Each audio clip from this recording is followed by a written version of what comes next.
Hello! So it's been a little while now and I've been working quite hard.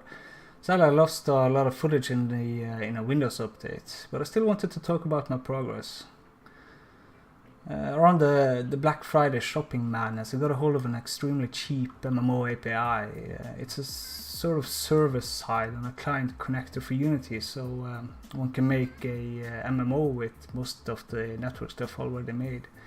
The server is expandable, so I can deploy and expand as much as I want, fast and easy.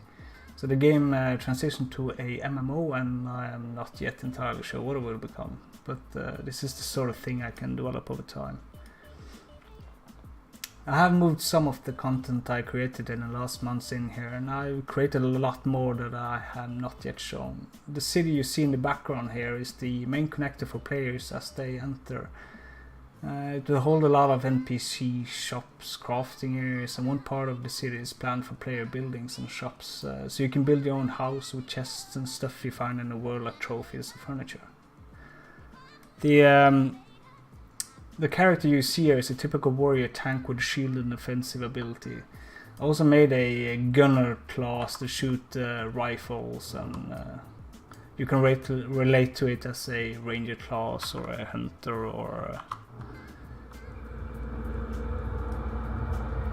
those types of things.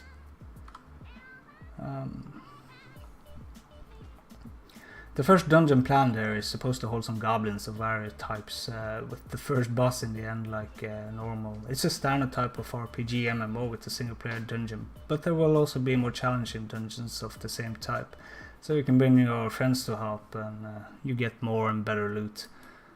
As you see here is the entrance is over there, and we have some goblins just perched up over there. I killed some here, and we have a little hall, and there's supposed to be a boss in the end over here, but this is we haven't gotten that far yet. I kind of like the art style of this.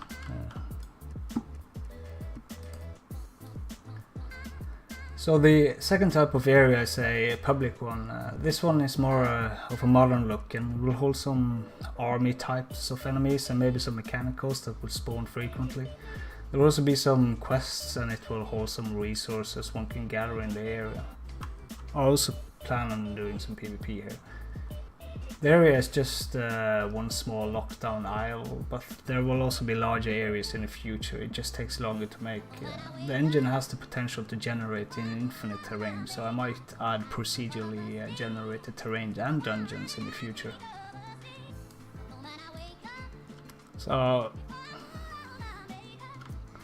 here's just a small part of this island. So I have some temporary enemies in here. There should be more things populated soon.